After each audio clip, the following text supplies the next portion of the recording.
Yes, tubaramutse tubifuriza amahoro y'Imana n'abantu, amagara meza n'amafaranga. Bagenzi, mumeze neza namwe? Abandi hoho kimeze neza. Reka amagara meza ndakwifurije, nanjye ndayiyifurize canke we yanyifurize. Bagenzi, turi hejuru aho twaramutse tugenderwa no guharuka. Rumwe mu guharuka kimeze neza, guharuka ruteye imbere, uriko ruremeza nawe urubona ko guharuka butagase. Yego bagenzi, uno musi kuri kamera ya mbere ni jewe Gisahira, nibereye kuri kamera ya mbere, aho mfise umutumire, umushitsi w'iteka aje twidondora vyinshi, ariko ku mazina yitwa Fabrice.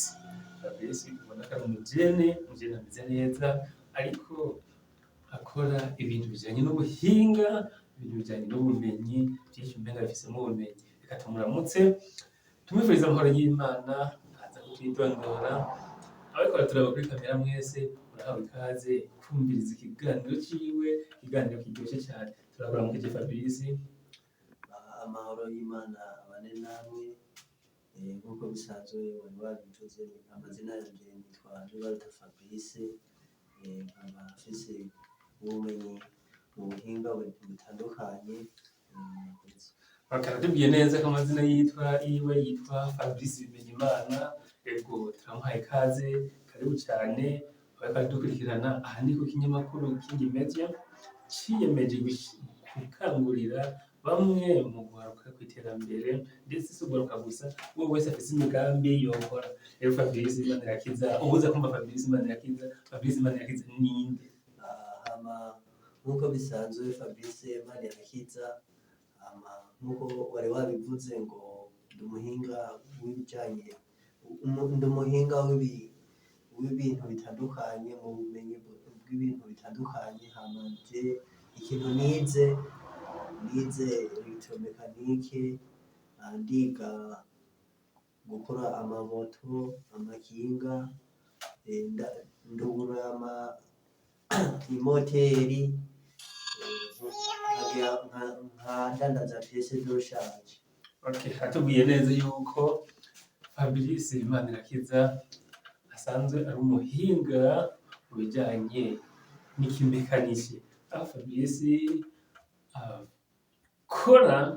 akora ibijanye n'amamoto, ndetse ivyo vyuma, ivyo ngendeshwa zanyu akaba ari asanzwe azihingura. Fabrice, utubwiye ko wize ibintu bijanye n'ubuhinga, mwavyize hehe, vyagenze gute? Ego nk'uko bisanzwe, uwo mwuga nawize i Gitega, kuri CFP Gitega. Ndazimura muhumba abariko barankurikirana, abari mu mihingo itandukanye, barampaye ubumenyi, ndiga ndaheza. Nk'uko umukuru w'igihugu yamara abitubariye, ca turagenda gusaba ubufasha muri payeje, barabuduha, hama nca mbandanya nkora uwo mwuga nyene. Okay, hasanzwe akora umwuga w'ikimekanike, aho Fabrice Manirakiza umva amashure yayize, hanyuma aragenda kurondera kwiyungunganya mu kigo payeje. Muri payeje bashobora kuba barabatunganirije ivyo mwagiye mubasaba? Ego baratwakiriye. Payeje n'umuvyeyi w'ugwaruka, umuvyeyi wa twese, nta muntu agenda kwitura umuvyeyi ngo abure ico agiye kurondera. Nk'uko bisanzwe je naragiye ndandika ikete, ndadepoza, baranyishura, ukuri nta ngorane, barampaye ivyo nipfuza. Ni sawa, ndumva Imana yarabafashije. Ugwaruka namwe muriko muraja ahabona, muriko murarwana n'imbonakazoza 2040, igihugu cifashe 2060, igihugu giteye imbere. None Fabrice Manirakiza, uyu musi abariko baradukurikirana, Fabrice ni uwa hehe? Katubwiye ko yigiye umwuga wo gukora amamoto n'amamodoka i Gitega. Uno musi ari hehe? Hama nk'uko bisanzwe, nkora amamoto, amamodoka amakinga hahoze intara ya Karusi Rusange ubu akaba ari komine ya Gitega. Ego nkaba nkorera ngaha mu Rusange ndandaza amapiyese de rushanje amapine noneho nta kintu na kimwe urondera iwanje ngo ubure. Okay, aratubwiye neza yuko Fabrice Manirakiza avuka mu ntara ya Karusi komine Shombo ya kera, niyo Karusi nyene mumva niya kera, uno munsi turi muri Gitega yagutse, akaba ari hasanzwe akorera imirimo yiwe. None Fabrice Manirakiza, urugendo rwawe mu kwiga ivyo bintu rwari rumeze gute? Hama je nkuko bisanzwe naragiye niga mu mwaka w'icenda hama bica birananira, mugabo hakaba hari abandi uwundi muvyeyi yambwiye ati we nkuko ndakubona nko mu myaka iri imbere ndabona yuko wotera imbere mu kintu c'umwuga, kubera narakunda umwuga sana narawiyumvamwo bimwe birenze. Hama ndagenda ndiga umwaka wa mbere wa kabiri ndiga, uwo muntu yari yamfashe mu mugongo aca ambwira ati burya wewe woshobora kudandaza wongera ukora n'izo modoka? Yego. Burya aca ararondera ukungene twiyungunganya turondera amahera aca arashira mw'iyo piyese de rushanje, ubu rero ndakora amamodoka. Yego. Okay, murakoze cyane, atubwiye neza ababwiye neza yuko asanzwe afise garage.